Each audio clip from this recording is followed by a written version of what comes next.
Kejadiannya itu tanggal 13 Mei. Seperti pagi, biasanya saya selalu bangunin mereka, yang besar, yang kecil.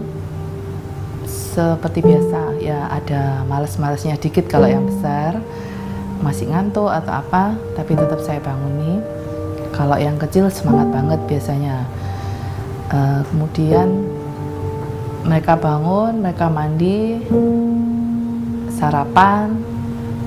Pas itu memang papanya nggak ikut karena lagi nggak enak badan. Jadi kita berangkat diantar sama nenek ya, sama omnya anak-anak. Seperti biasa, kita nggak pernah telat kalau ke gereja. Kita turun di pagar depan gereja. Kita di drop waktu di mobil, kita juga sempat kalau ketawa-ketawa. Biasanya yang anak-anak suka itu cerita-cerita tentang gamesnya mereka. Kita turun mobil pun mereka masih ngelanjutin biasanya cerita. Cuman saya nggak ngerti cerita apa, tapi mereka ketawa-ketawa aja sambil jalan sampai melewati pos satpam. Tahu-tahu ada ya yang teriak-teriak gitu kalau ada yang masuk, sepeda motor masuk itu. Saya nggak tahu, saya pikir sepeda motornya itu rem rusak, itu remnya rusak. Jadi wah, ini gawat ini kalau nanti nabrak anak-anak. Jadi saya tuh sempat lihat ke arah sepeda motor itu. Saya toleh lagi, maksud saya untuk minggirin anak-anak, tapi begitu tangan saya cuman buka segini aja, saya toleh balik, saya sudah nggak dengar. Sebagian dari sini tuh suaranya jadi kecil, telinga saya sudah nggak dengar, mata saya ini pandangannya banyak asap waktu itu. Kemudian seketika saya langsung ada apa ini, terus ada yang bilang ada bom atau apa. Saya dengernya tuh kecil banget, ada bom atau apa itu, tapi langsung saya shock ya, kaget. Langsung saya cari anakku mana. Nah, dari situ saya cuman dalam hati itu bilang, Tuhan tolong kuatkan saya mau cari anak-anak, saya harus kuat. Seketika langsung saya berdiri. Saya nggak menyadari kalau kaki saya itu ada atau tidak, tapi ternyata ya puji Tuhan kaki saya 2 masih ada. Saya langsung cari anak-anak. Saya cari yang kecil dulu, karena saya pikir yang kecil itu ya gimana ya, kalau kecil biasanya kan nanti nangisnya lebih banyak. Nah, saya cari yang kecil. Saya sandarin di paha kiri saya. Dia sempat bilang, dia nangis memang. Dia sempat bilang kalau mami sakit, mami. Saya bilang tunggu dulu ya, kita cari koko dulu. Kamu diem dulu. Nah terus kan karena buram, kacamata ini saya lepas, saya cari yang besar. Ternyata yang besar juga deketnya yang kecil. Jadi saya mau tarik, saya nggak kuat, tangan saya waktu itu berat gitu, Evannya itu terasa berat. Pas waktu saya angkat agak naik sedikit gitu, dia sudah mengeluarkan darah dari mulutnya. Langsung hati saya ini habis, karena saya merasa dia sudah dipanggil. Waktu itu kan tak panggili, saya teriak, saya nangis. Saya panggilin namanya Evan, saya nangis. Sampai saya ini yang sebelah kiri ini juga, yang kecil ini nangis terus, yang ini saya nangis. Jadi pikiran saya sampai kacau waktu itu. Tapi saya bilang, aduh Tuhan tolong kuatkan saya harus minta tolong.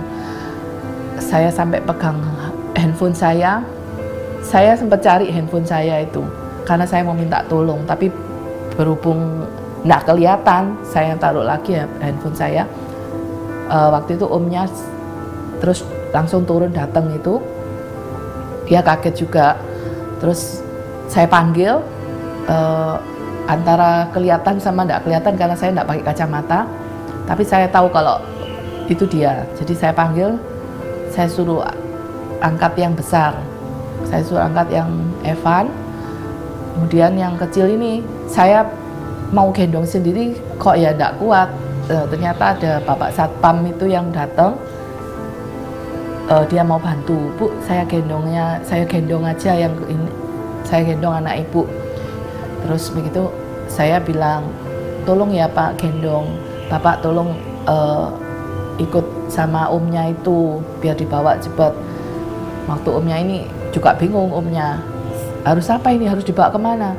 Saya langsung bilang, bawa aja ke rumah sakit Bedah Manyar. Saya bilang langsung, bawa Bedah Manyar aja. Dia langsung angkat yang besar. Waktu saya mau berdiri, baru kaki saya terasa sakit yang kanan. Bapak Satpamnya itu sempat bilang, Ibu pegang bahu saya saja, kita jalan ke sana. Ternyata waktu saya pegang bahu itu, saya bisa berdiri, tapi kaki saya yang kanan nggak bisa dijalanin. Jadi saya suruh bapaknya, Bapak jalan dulu aja, nanti daripada tertinggal kelamaan. Saya jalan sendiri. Kemudian saya sampai jalan, saya seret itu sampai depan pagar. Depan pagar saya sampai tanya orang, anak saya dua ini dibawa lari kemana? Mobilnya di mana? Saya mau ke arah situ. Ternyata nggak tahu gitu. Terus akhirnya sebentar begitu saya sampai duduk di depannya pagar. Kalau itu saya duduk depan pagar, saya pegang HP pun saya coba telepon teman saya, karena saya nggak telepon mama saya karena mama saya kan punya sakit jantung. Jadi saya nggak mau bikin dia terkejut. Saya minta tolong ke teman saya, ternyata nggak bisa nyambung semua. Kemudian ada pickup datang dari arah dalam gereja. Dia bawa korban-korban yang lain. Saya diajak, ayo kamu ikut naik mobil itu aja, naik pickup itu aja. Saya jalan sendiri, saya seret kaki saya sendiri. Saya duduk di depan, ya agak susah naiknya, tapi ya akhirnya saya naik dengan diri saya sendiri. Kemudian disusul sama mertua saya, sampai akhirnya juga ke rumah sakit Bedah Manyar itu. Mereka turun, langsung saya cari anak saya. Disambut sama suster sama perawat itu. Saya bilang, saya nggak apa-apa, saya cari anak saya. Anak saya dua tadi kecil-kecil sudah dibawa ke sini. Di mana? Saya mau ketemu. Tapi nggak dikasih tahu. Ibu dulu dirawat dulu, badannya ibu seperti ini. Banyak luka, kok bilang nggak apa-apa. Tapi saya bilang tetap, saya nggak apa-apa, saya lo bisa jalan, saya sadar kok. Saya masih bisa ingat anak saya, kan berarti saya sadar. Nggak, harus baring dulu. Saya dibaringin di kasurnya IGD waktu itu. Sempat banyak korban masuk juga.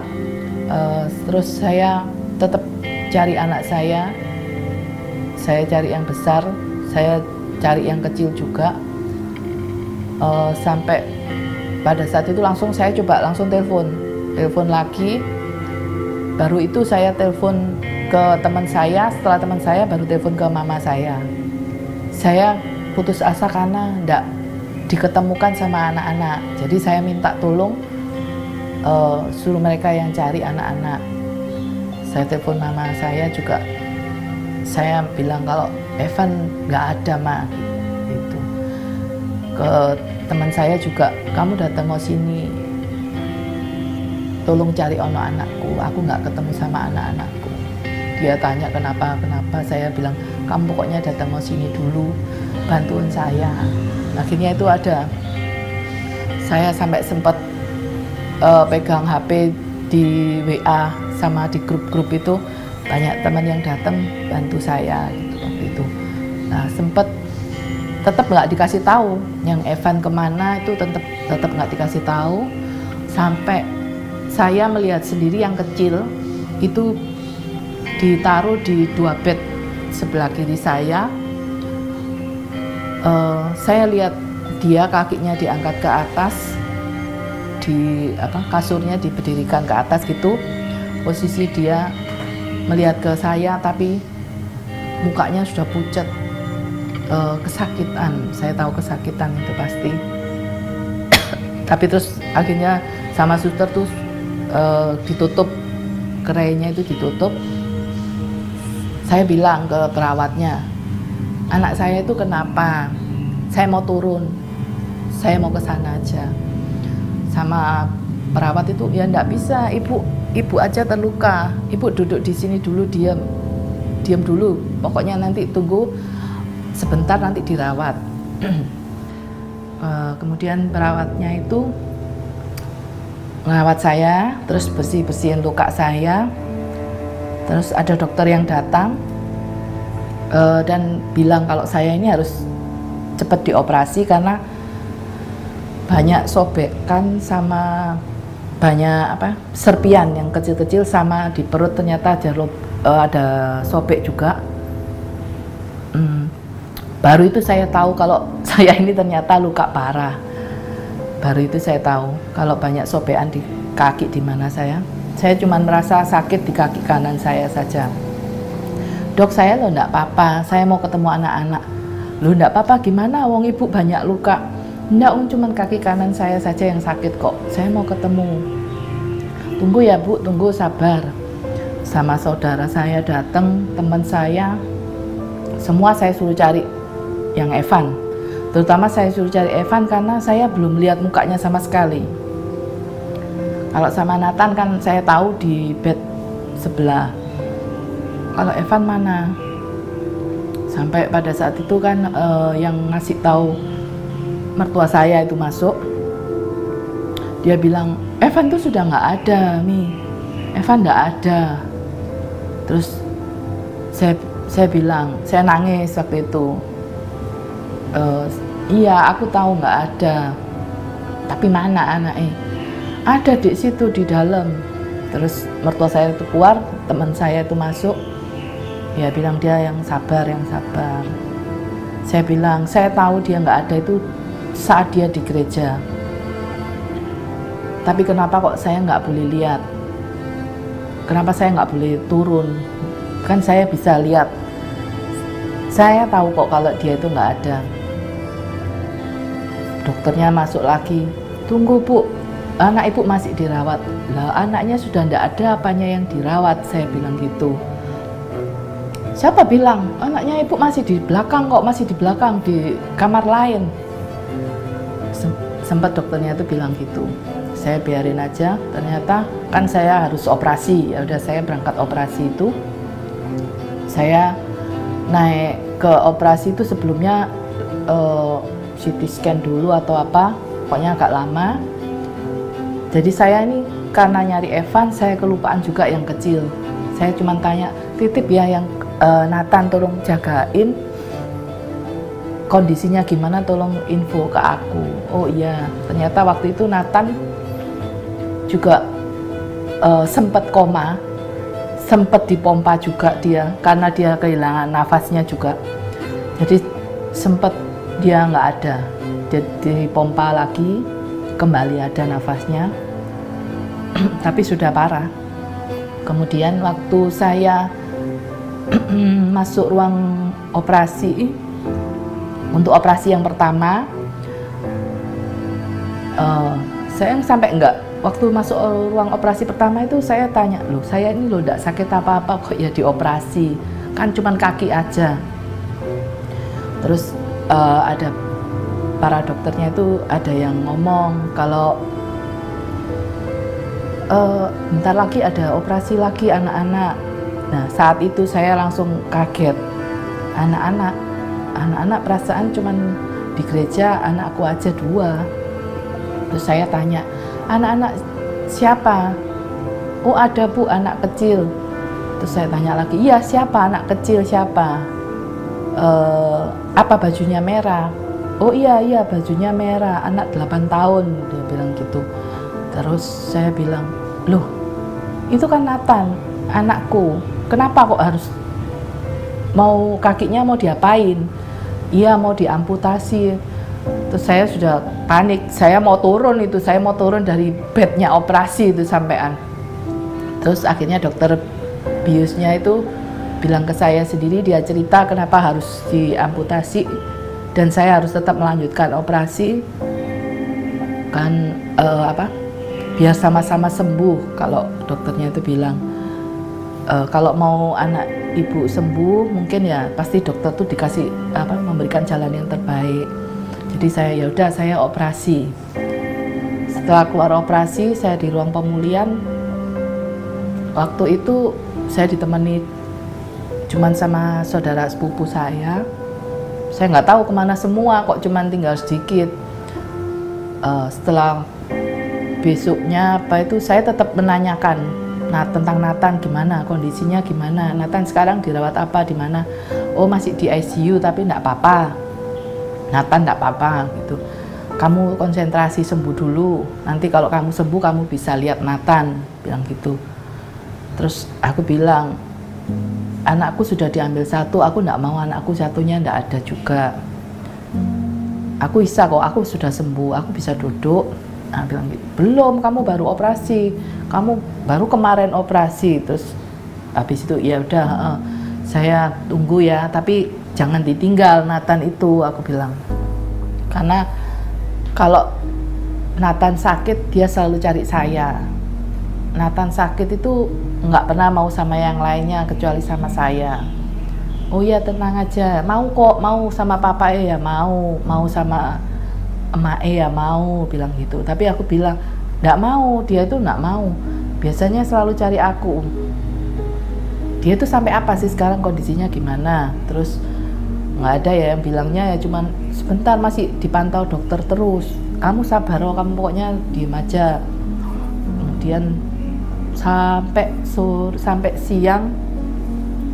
siang menjelang saya harus CT scan lagi waktu itu. CT scan lagi.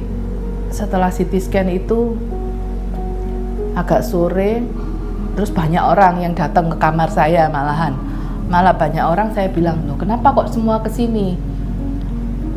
Lah Nathan dijaga siapa? Kalau semua kesini, anakku sama siapa? Sudah, kamu jangan di sini semua. Temanku, saudaraku semua itu, sama ada suster juga, suster kepala sekolahnya si Nathan. Nah kok di sini semua, ada Romo juga. Kok di sini semua, yang sama Nathan siapa? Oh ada, kan kita gantian. Ada, tenang aja. Terus agak maleman itu baru saya diberi info lewat susternya Nathan sendiri, suster kepala sekolahnya Nathan. Dia doa, tapi dia ngajak saya doa. Waktu di doa itu dia bilang, ayo kita doain anak-anakmu sudah ikut Bunda Maria semua. Saya kaget, kok anak-anak, yang dipanggil cuman Evan aja. Harusnya kan ya Evan. Kemudian dia bilang, anak-anakmu sudah ikut sama Tuhan semua. Terus aku baru sadar, lu dua-dua. Aku bilang gitu. Lu Nathan kemana? Katanya Nathan di ICU.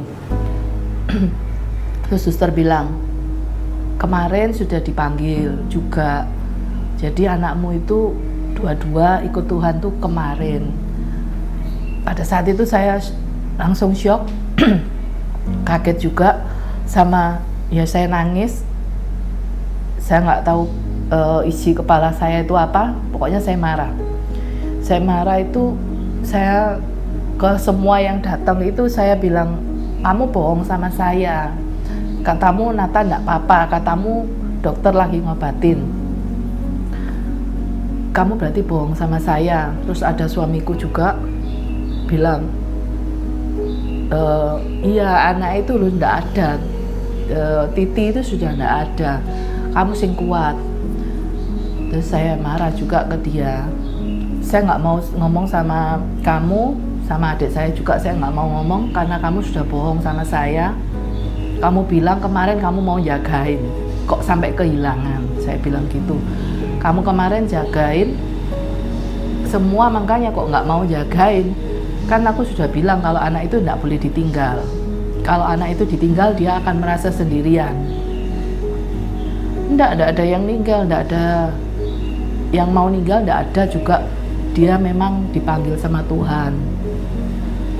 Dia ikut kukunya, bilangnya kan gitu. Terus setelah itu saya marah, pokoknya saya nangis sampai sampai Romo, ada Romo itu bantu saya doa terus. Mereka disayang Tuhan, mereka itu diambil bukan karena Tuhan tidak sayang, justru Tuhan sayang sama dia. Setelah itu terus ada kalau kamu mau lihat, saya kan terus bilang, kalau gitu saya mau lihat anak-anak saya, berarti kan kalau sekarang nggak ada, saya bisa ketemu dua-duanya itu kapan? Saya bilang gitu. Kemudian dia ada tunggu dokter yang ngomong ya. Terus ternyata ada dokternya itu datang, kalau kamu besok bisa duduk, kamu besok boleh keluar lihat anak-anak kamu. Kamu harus makan dulu, minum obat dulu, kamu belajar duduk. Itu hari Senin. Kemudian Selasa itu saya pagi, saya sudah belajar duduk. Saya pagi itu saya duduk sudah. Jadi terus kemudian saya jam berapa lupa, saya agak siang mungkin itu diantar ke Adiasa. Kalau kamu sudah bisa duduk, ya udah kita ke Adiasa. Akhirnya dipakai ambulans, tapi pakai posisi yang tidur, pakai kasurnya, karena saya nggak boleh terlalu banyak duduk waktu itu. Kemudian saya dibawa ke Adiasa juga, sama banyak dokter-dokter sama dari dinas kesehatan juga, sampai ngikuti saya ke Adiasa, ke ruang pendingin waktu itu. Jadi anak-anak itu dikeluarin dari ruang pendingin. Saya datang itu mereka sudah ada, sudah siap ya, mereka dikeluarin satu persatu. Aku bilang iya siap. Saya mau deket di antara mereka. Jadi saya waktu itu bed saya itu di antara mereka pokoknya. Terus saya lihat ke Nathan sama ke Evan, saya doain satu-satu sampai sempat saya pertama saya doain yang besar, yang Evan. Saya sempat terkejut lihat mukanya banyak luka, di mukanya banyak luka. Padahal saya lihat waktu di gereja kok tidak ada luka di mukanya, cuman darah keluar dari mulutnya. Saya pikir mukanya diapain, ternyata itu serpian banyak. Ternyata karena serpiannya diambil dari mukanya itu banyak. Saya doain dia, terus kemudian saya sempat peluk, saya pegang tangannya itu, saya pegang mukanya, saya pegang sampai kayak seperti boneka kalau nggak salah. Sampai saya itu merasa dingin di tangan saya cium dia. Terus ke Nathan, saya juga doain dia, saya peluk dia, saya cium dia.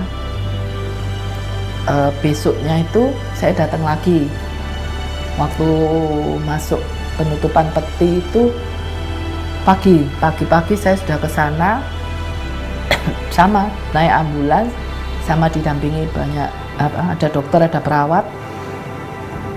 Kemudian sekali lagi saya masuk di ruang pendingin juga,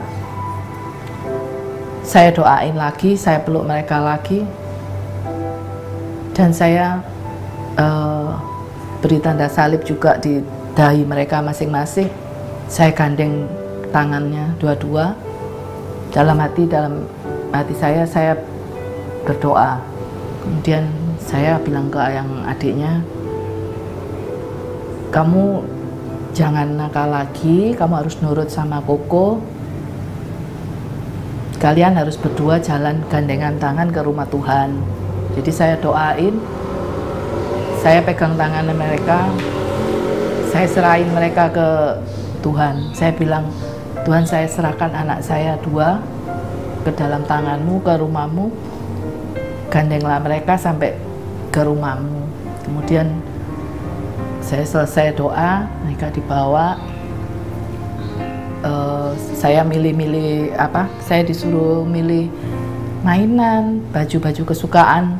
Tapi waktu itu posisi saya sudah agak mulai drop, pusing lagi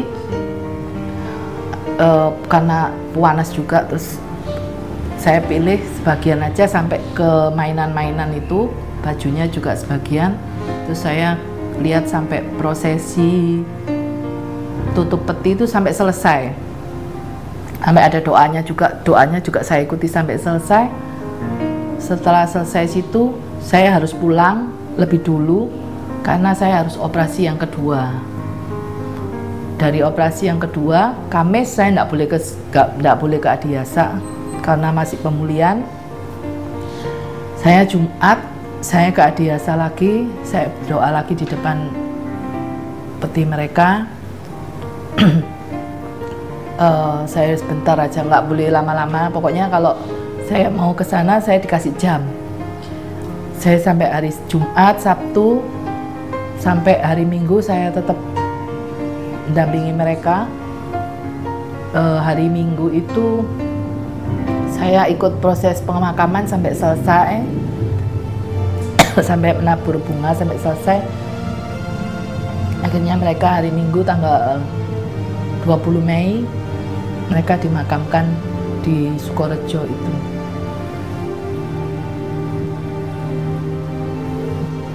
Waktu itu hari Selasa,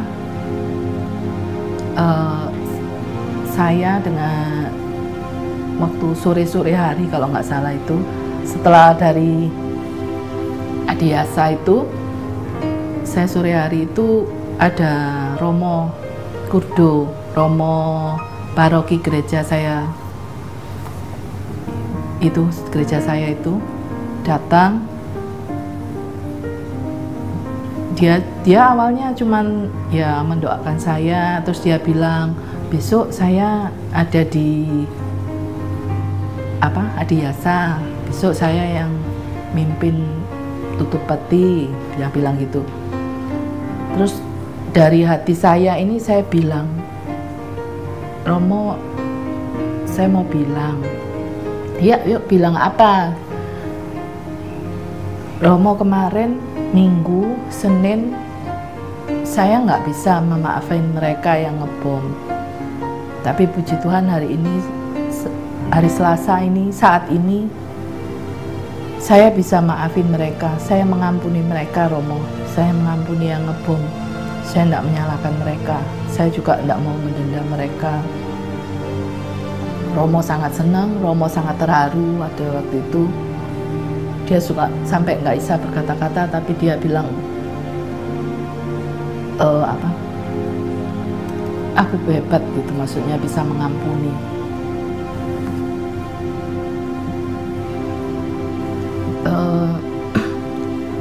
Pertama ya, kalau saya dibilang kuat, mungkin namanya seorang ibu nggak akan kuat kehilangan dua anak ya, apalagi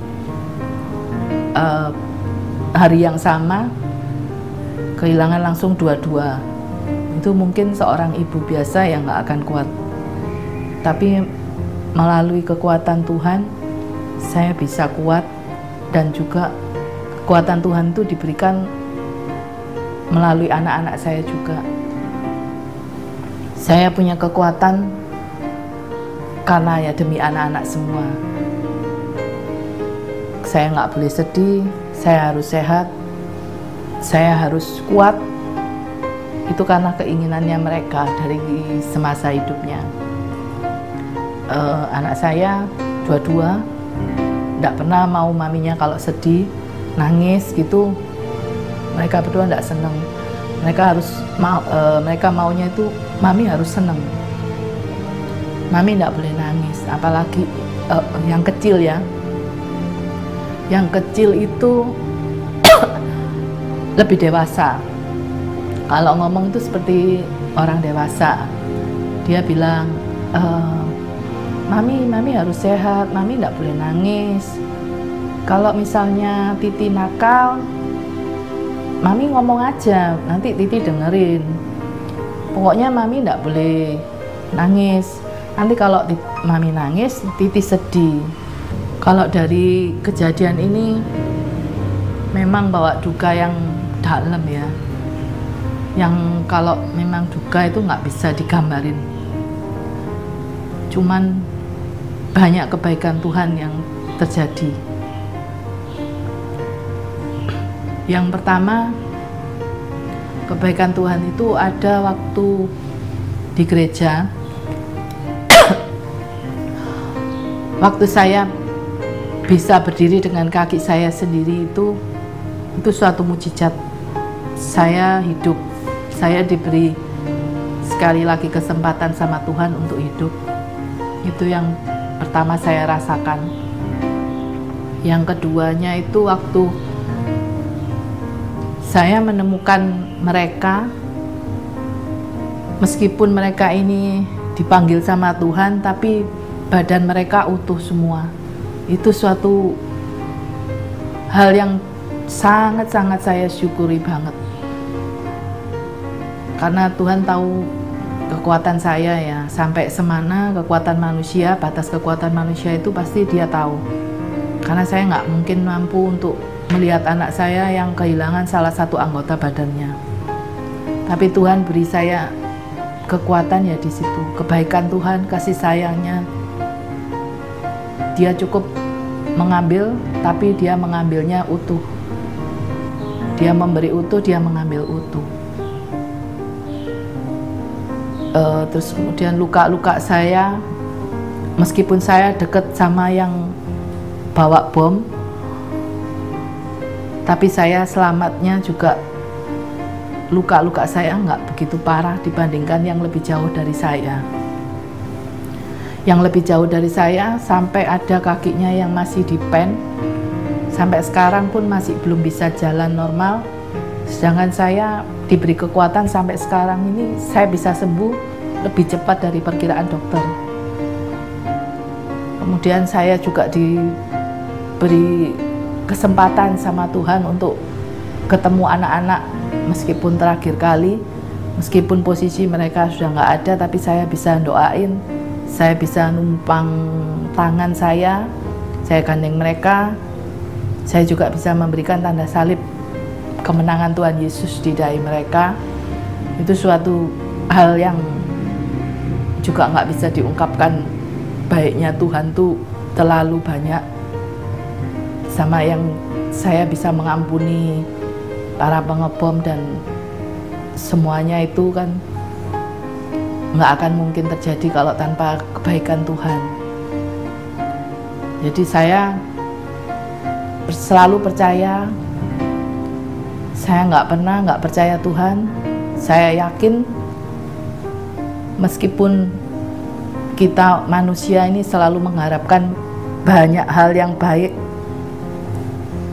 Tuhan memberkati kita itu tidak hanya dengan cara memberi, tapi Dia dengan cara mengambil, berkatnya melimpah. Saya yakin sama Tuhan tuh saya nggak pernah sekalipun kecewa. Meskipun doa saya belum dijawab, saya tetap berdoa. Jadi namanya doa itu nggak boleh putus, tidak boleh kecewa sama Tuhan. Karena menurut saya seperti yang terjadi, waktunya manusia itu nggak sama dengan waktunya Tuhan. Saya bersama anak-anak meskipun sebentar, tapi Tuhan beri saya kesempatan bersama anak melewati hari-hari dengan senang. Terus Tuhan beri saya kekuatan, Tuhan beri anak-anak saya utuh. Itu kan nggak mudah. kalau bukan Tuhan nggak ada yang bisa. Jadi saya yakin Tuhan tuh hebat. Jadi ya untuk yang lain-lainnya juga yang merasa kehilangan, jangan pernah menyerah, jangan pernah tidak berdoa, selalu percaya Tuhan. Kebaikan Tuhan tuh meskipun datangnya terlambat, tapi itu waktu yang tepat, waktunya Tuhan, bukan waktu manusia yang kita harapkan, tapi waktunya Tuhan.